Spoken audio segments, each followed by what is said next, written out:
For centuries, widowed and abandoned women in India have been treated as outcasts by Indian society. They are among the poorest of the poor in India, especially if they are low-caste women. The mortality rates among Indian widows are nearly twice as high as those of married women in the same age groups. They have very little social support from family and community, and limited or no access to health care, social services, employment, and credit. It has been a long-standing Hindu cultural practice to consider these women inauspicious and bad luck. Due to their subordinate status, even among women, they face isolation, rejection, and humiliation.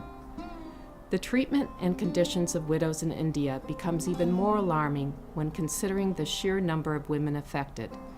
There are approximately 40 million widows in India, and nearly 13.2 million are heads of households.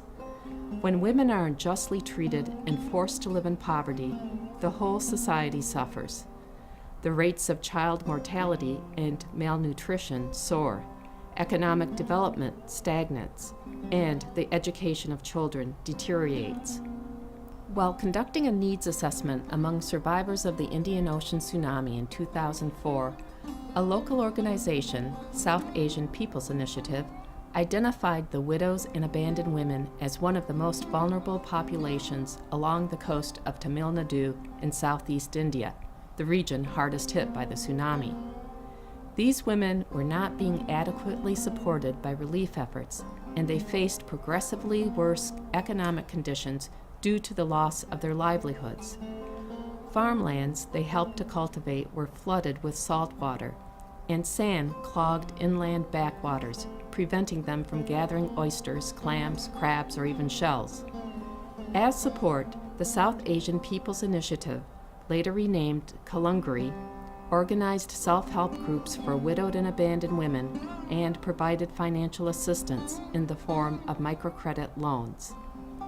This documentary illustrates how approximately 1,700 widows are joining together to raise awareness of their plight, participating in income-generating programs, and organizing a movement to promote their basic human rights. Their stories of empowerment, resilience, and hope in the face of adversity and marginalization provide us with a vision of how women can be empowered to change their lives and society as a whole. We begin with two widowed women telling their stories.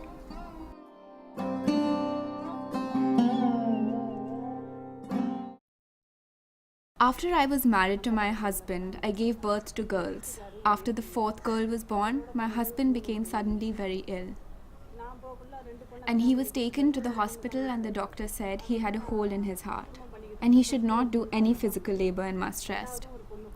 The doctor said that not only is there a hole in his heart, but his kidney is also failing. There was no chance for him to recover. But even then, I took as best care of him as I could. Finally, he became seriously ill. The doctor said that not only is there a hole in his heart, but his kidney is also failing. There was no chance for him to recover. But even then, I took as best care of him as I could. Finally, he became seriously ill. When I was 17 years old, I got married. My first child was a girl, my second child was a son, and third was another son. When the eldest child was 15 years old, my husband got cancer. So long as we had money, I took him to private hospitals to give him treatments. Finally, he was operated in Karikal Government Hospital. After the operation, my husband lived for 1 year. I struggled a lot to bring up my children. I sent my eldest son to work, and he finished 10th standard.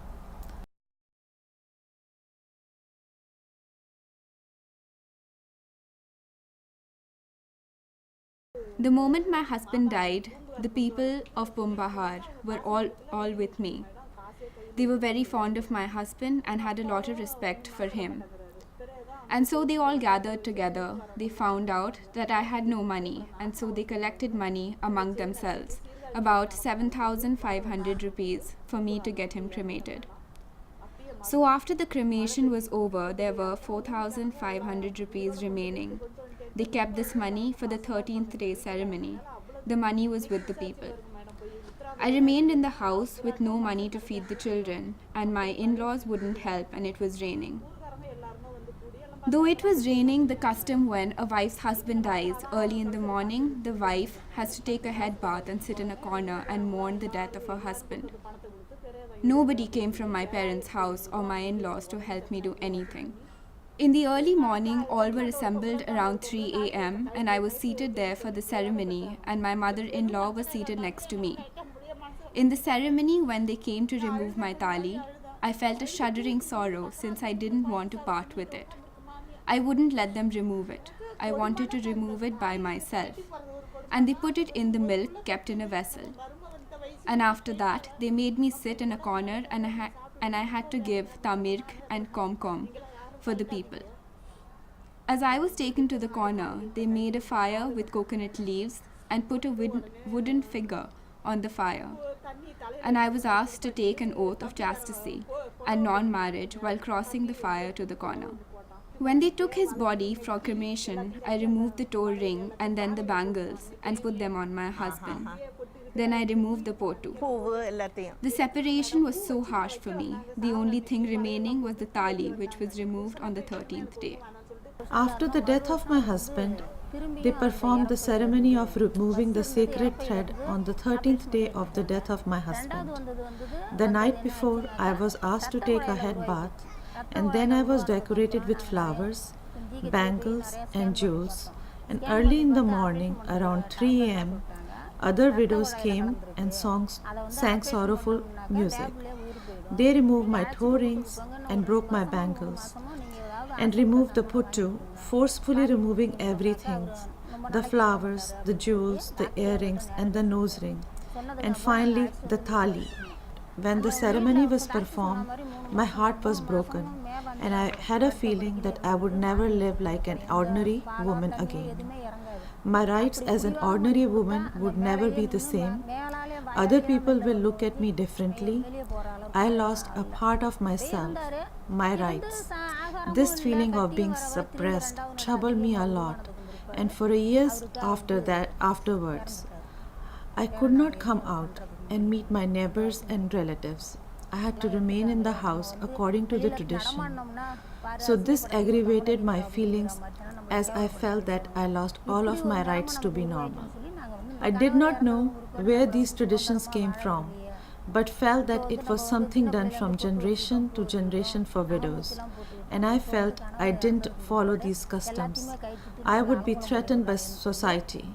I didn't know that these customs were baseless and unreasonable. I felt silenced.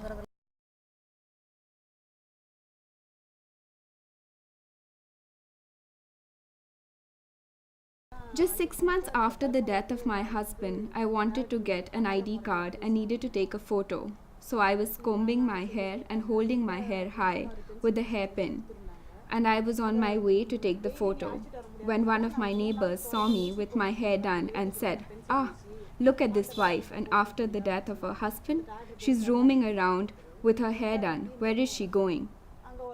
Of course, I struggled a lot after the death of my husband. During the first year, according to the traditions and customs, I couldn't go out of the house and ask for help from anyone. That was the culture of the place. So I was confined to my house and felt all alone.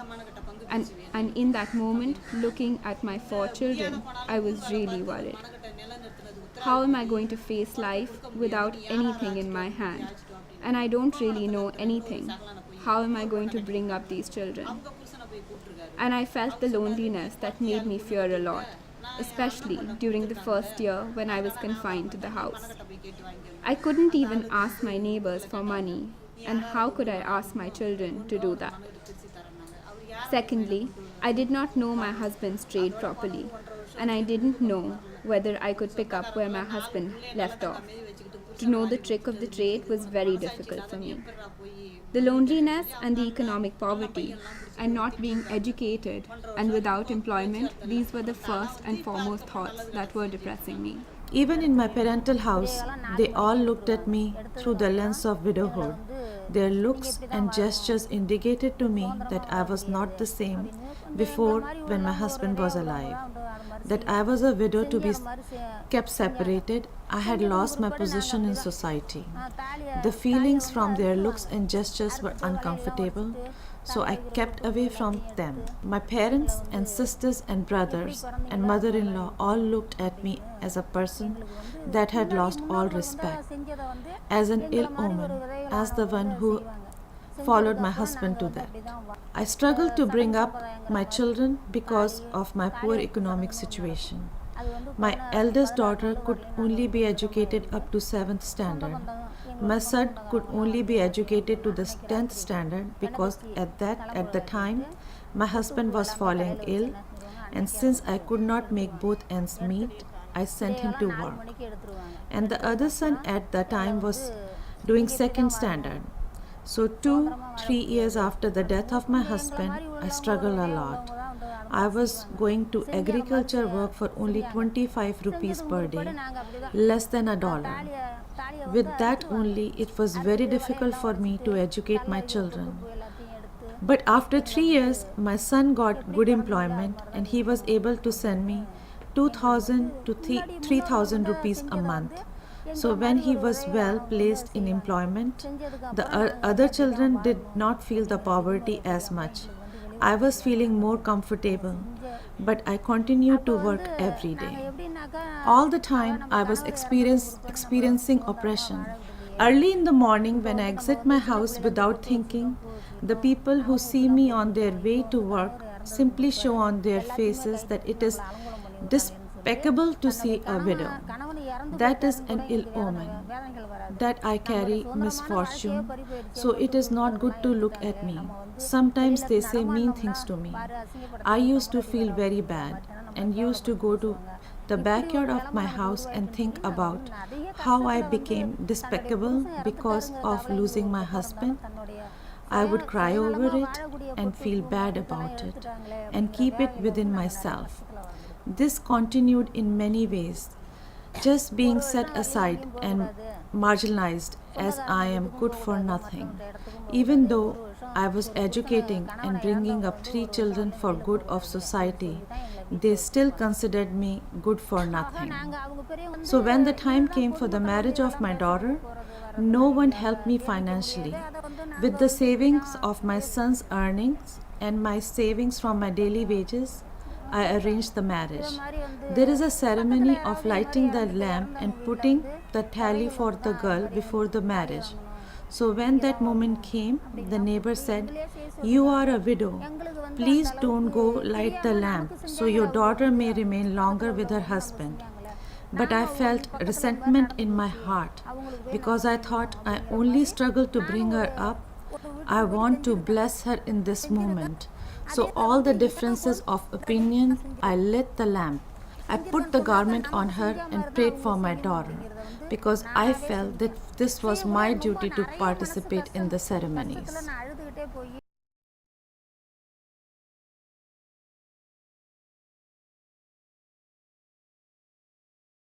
So when the tsunami came, there were many NGOs that came to help the people. Many NGOs came and gave immediate relief in different forms, food, clothing, and they benefited from that. But after giving these things, they went away. Whereas Kalangri not only gave immediate relief, but they also took statistics of each village and noticed that there were many widows. And these widows were not given sufficient help. So they came, and after taking these statistics, they listened to the widows' woes and worries, and the widows felt free to express whatever they were feeling. And then Kalangri came to know no one was helping them. So they formed them into self-help groups. And they asked them what work they could do. And they said the fisher folk have a trade they can do, but we have no trade. Cultivation is not feasible, so only if you gave us money to buy cows, we'd be able to make our livelihood. So they all bought cows, and also Kalangri advised them to insure the cows so that if they happened to die, they'd get money. So all the provisions were made with concerns and attentions and love when Kalangari came and formed the self-help groups. Self-help group is a group of 12 minimum to 20 women who can join together. But we gather only the widows or deserted women in this self-help group, and we just asked them in what way they could be helped, and some wanted to rear a cow or a cattle or go for selling fish, whatever it may be. So according to that, we gave them money, but with one condition. Each one, if you are given 10,000 or 5,000 or 3,000, should get into the habit of saving by producing something with this money and saving little at a time, every week, maybe 50 rupees. Then every month, therefore, 150 to 200 rupees. So this habit of saving was not found among these village folks, and we introduced them into that. And we opened a bank account where they were putting their savings by way of returning the loan that was given to them. We did not say it's loan, but anyway it's their money, but they have to save and take it back. This is the first time somebody has come to bring the widows together and help us to start a new life. So the economic help was something remarkable given to a group of 12 people. Not only that, more than that. We were taken out to different places like Nagapattinam or Madurai or Bangalore or Chennai, so we could see the outside world. We had been like cocoons within the same village or within the same house, seeing only our own sorrow. But the self-help group and the movement gave us the chance to share the sufferings of other widows, and we were very much touched by these sharings. It gave us courage. It made us see why the customs came into effect and the baselessness of these customs and traditions. Kalangarai let us keep Pottu. I was the first one in my group to put the Pottu back. Following suit, another girl kept Pottu, then another. So I feel these things have given us the conviction of the right of a woman to live with human dignity even when she loses her husband. Courage comes because of the gathering of the widows together, and we get enlightenment through our sharing. Tsunami, we formed this group. So from 2005 onwards, we have been functioning as a group. And after forming ourselves as a group, we, with the help given by Kalangarai, we manage all our needs. And now we don't go out and borrow money from money lenders. Now when we take money from the group, we pay 1 paise interest, 1 paise interest, a very little interest, and we pay back the money on time, and it is of great help for our emergency needs and for educating our children, etc. 4 or 5 years back, each person was given 10,000 rupees, and with that they bought a cow. Each one bought a cow, and with that they were managing their life, and every month they were paying it, not exactly paying back the loan, it is a sort of savings. The leader would collect 340 rupees from each person, and the leaders, they have a joint account in the bank, and they would put the money, collected money, in the bank, and each individual paid back the entire 10,000 rupees. And after paying back, they withdrew the money, and again they shared it among themselves, each one 10,000 rupees. Then now again they are, by way of savings, they are paying back 340 rupees per month. For emergency needs, we are able to take out money and utilize it. A few days back, somebody's son or daughter was sick. So we took out money from the group, 3,000 rupees. Immediately we managed to save the child. Earlier they used to look down the widows means they are to be a sort of looked down. That's a sort of attitude was held among the villages. But now they have begun to respect us, and they say for any needs now they are pushed to a situation that they need to approach this group for any sort of help, and they have some amount in the fixed deposit in their name, so that has given them identity.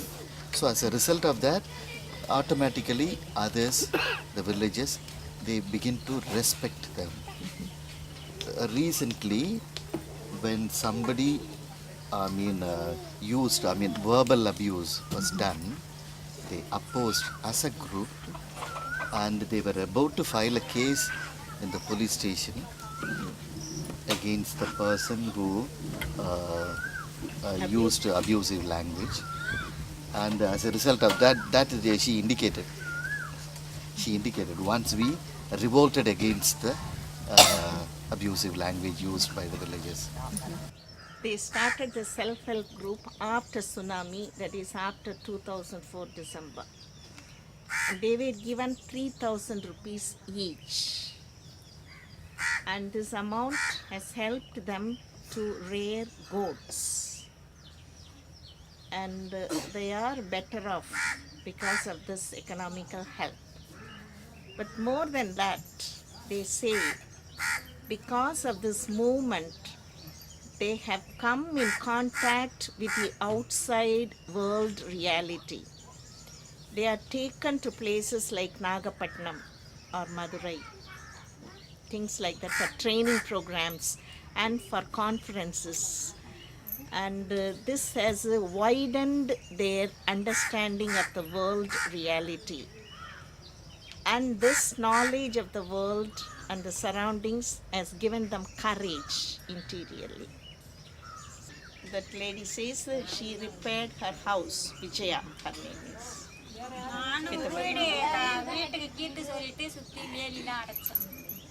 The thatched roof, this lady changed the thatched roof so that they will be protected from the rain. Another lady used the money for educating her child. So they are multiplying the goat that they got from the first loan. So they must be selling the goat to get more money also. So when they look at a widow, they take her as nil woman and they avoid her. She used to be afraid when they do that. But now she says, I will not be afraid of these people avoiding me. I will just walk straight in the street as if I am a normal woman.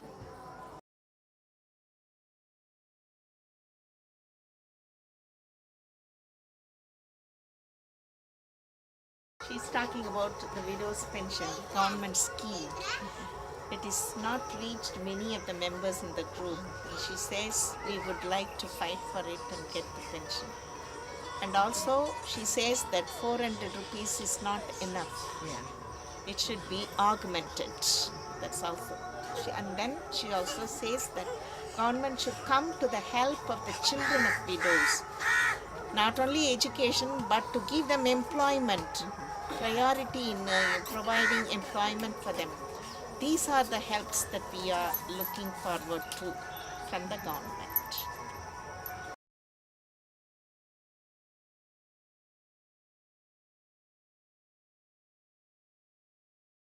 The training program is organized in this way. First, to give them an idea about the cultural oppression and the root cause, and also to make them understand about the condition of women in India. Now, how they are, male chauvinism is there and the root of it, and the caste system which is existing in India. Then we found it is very important to give them legal literacy. So what is the position, legal position of widows in India or women in India? What are the laws protecting women or widows in India? how to approach this. Is it lived? If it is not lived, what more protective laws we should ask the government to enunciate in favor of widows? So all this was discussed, and introducing the lawyers who can help them in their own issues. And then the leadership programs were also given for the staff. Leadership, growth in leadership, to tell them about what is leadership, and bringing out their own leadership qualities, which we felt is very important, and holding the mic and speaking their own thoughts boldly. Now, you must see, visit one of our conferences. If you participate, you will see the vast growth in their leadership, because during the recently, we had a meeting for the Widows' Day in the month of June. The way they were talking was surpassing the quality of the distinguished speaker who was called from Madras. So matching their level. Really, that was very surprising. From 2006, when I saw them not being able to hold the mic, and to see the difference. So the training programs have increased their quality in life and their boldness to reflect and then choose. They organize their own thoughts and they express things. Only the children of widows or deserted women were admitted to this. There were only 15 who joined in the first training, but it was marvelous to see how they are in touch with their own feelings.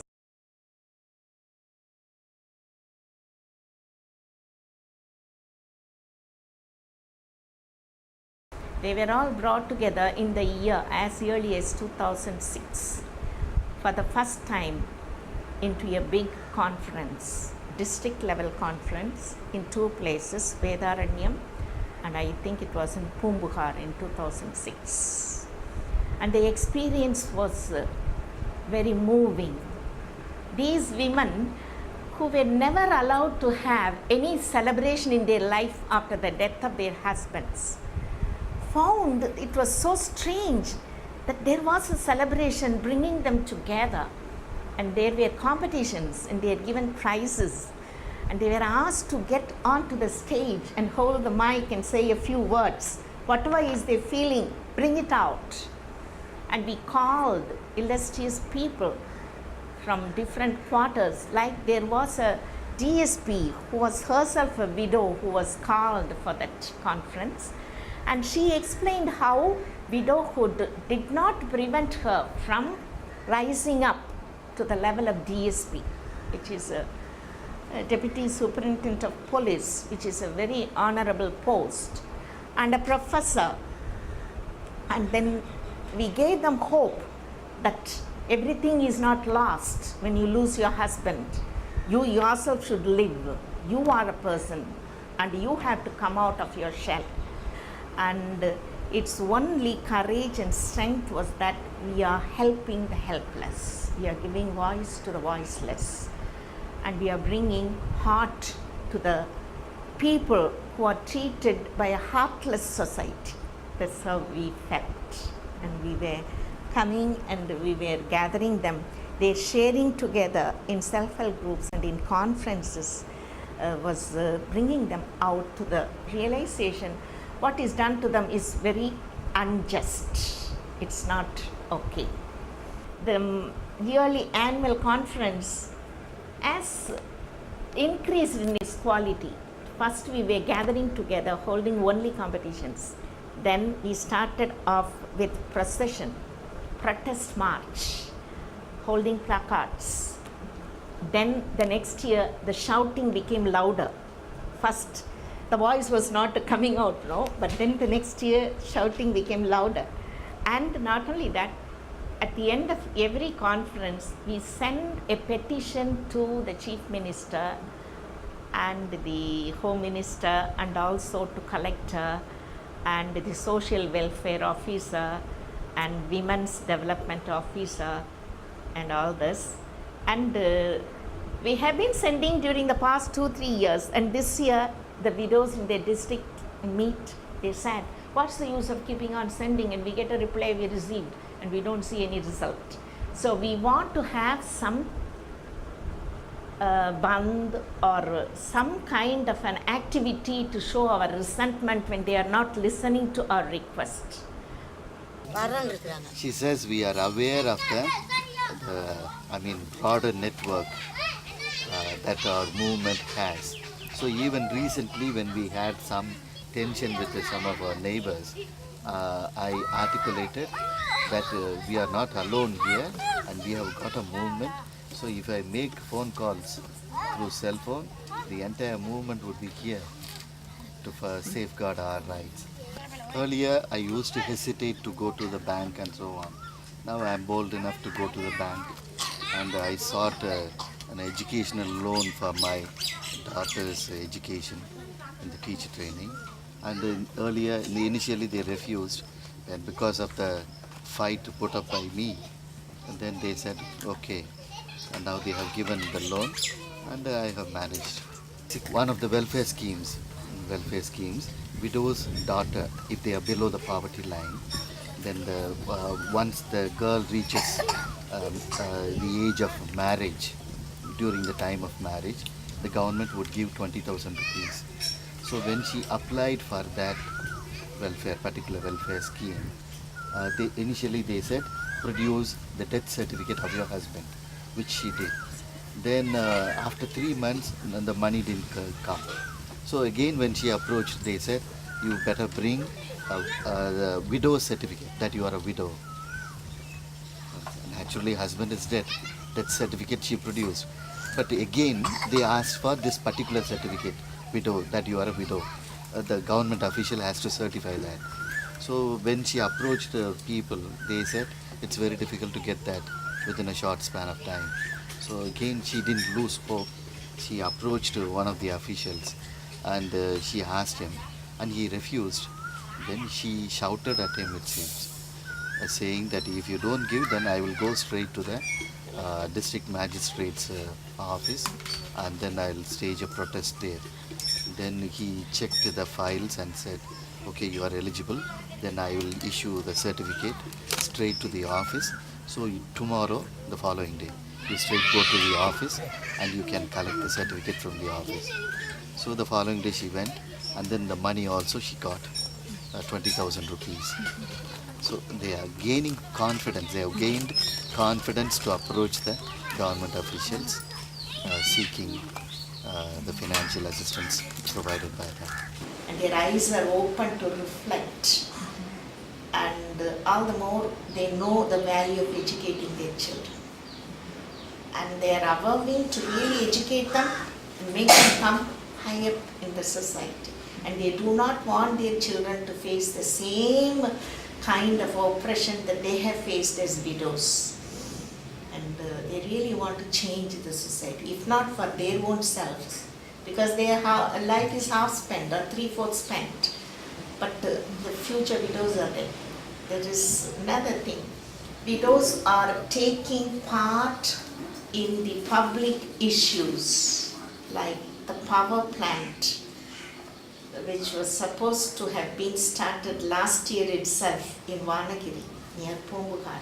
They were planning, the government was planning to sell about 1,013 acres or something of cultivable land and coastal land to someone from Andhra to start power plant to produce, current from boiling the water or something like that. It's a power plant. But then about 2 lakhs of people will be displaced, and the coastal people will be vacated from their houses, which will be destroyed.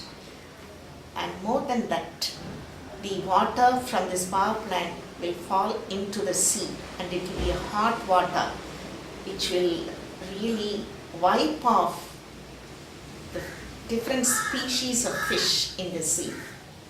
So it is affecting the basic necessities of their own living for the fisher people, and also for agriculturists who are going to be displaced So someone from our movement in that area took courage to voice a protest against this, and she was able to really gather together the 64 fisher folk villages, and the power plant is not yet started because of the protest. And it's a long story which I am cutting short. But anyway, it's worth telling you that the movement is gaining momentum in joining hands for a just cause in the public issues. It's the leaders of the movement who are signing and sending it to the government. See, some of these requests are like this, appeals are like this. The first one is, so we find that people are throwing any words at us, very hurting words. And you have certain, the legal protection for women for eve teasing. But do you see that there is a need for legal protection for us also? When they are hurling such, insulting and inhuman terms at us, we are hurt. Eve teasing is hurting a young woman, but for us also it is very hurting. So we too want legal protection. So do something about it. This is a kind of a first request. The second request is, widows are not married very easily by the men of India. They look for only virgin for marrying. So the remarriage law is there. Remarriage of widows law is existing. But in practice, the widows will not be married. Men would like to have illegal connection with widows, but not marry them and give them a respectful position in the society. So this is also, it is going along with the caste system and the Manusastra, which degrades a woman as nobody after the death of her husband. So we are now saying, so don't simply put the law for remarriage, but be supportive of the man who comes forward to marry a widow. So when both are marrying, well, give job situation, assure job situation. That at least will give them an incentive to marry the widow and give her a respectful life. So this is the second kind of an appeal. And the third kind of an appeal is, for a widow, what is the most difficult is to educate her children. A widow may not be looking forward to live in comforts, but she wants her children to grow up. If she is living, it is for them.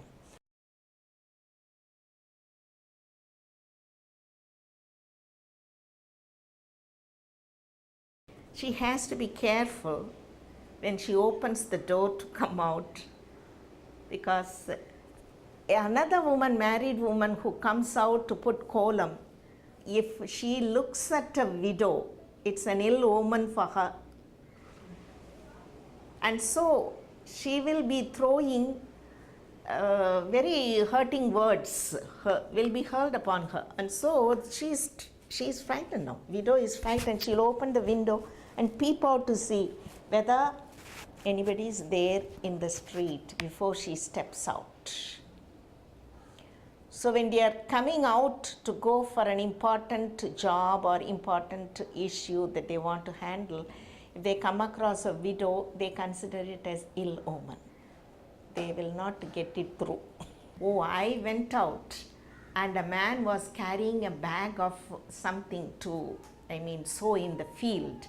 And the moment he saw me, he was going back and he was putting his head down. Oh, this woman is coming. How? I don't know how the harvest is going to be. Like that he was murmuring. She had the courage to stop him and then say, you think by looking at me, your harvest is going to be bad? Let's see. Let's see. She gave back the challenge and went. That's how the other man looked at her and went by. And she says, at the end, the harvest was double compared to the last year. So I went back to him and said, you said that harvest will go bad. Now see, it's double. So don't believe in such things. Evening at 7 o'clock in the evening, she was walking, she was going to the village. On the road, some men with a trunk, they were sitting and just passing comments on her. And she stopped her bicycle and she challenged them that you are drinking and sitting and drinking in the road is it should not do, it is a sin, but you are sitting on the road and drinking and commenting on me like that, she was challenging them face to face with the drunkard men. So they were afraid that, and she told the men that behind me there are 2,000 women, so we all will come together to make you clean like that, no? So she was challenging them. So they were frightened to see the women like this, widows movement women in the village. So they have a good respect in the village because they are together being 2,000 women behind. So they give them respect. They can do any kind of changes in the society like that, they feel.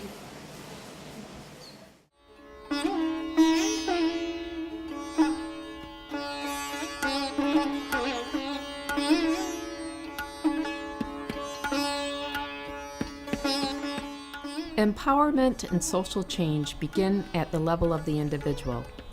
However, we have seen through the work of Kalungari how beginning on a small scale of giving a widow a cow or a goat or small business loan and the opportunity to participate in a self-help group can transform individuals, villages, and ultimately a nation. Resources and opportunities provide the foundation for women to empower themselves to improve their lives. Through their own efforts, they change how the rest of society views them. No longer will these women experience shame, humiliation, or rejection connected to their marital status. No longer will they be embarrassed to wear jewelry, beautiful saris, flowers in their hair, or a putu on their forehead. While the widows in this region of Tamil Nadu have made tremendous changes, there are many who still do not enjoy basic human rights. Local, national, and international organizations must work together to promote domestic social welfare programs and laws that will uphold widows' dignity, livelihood, and safety as single women.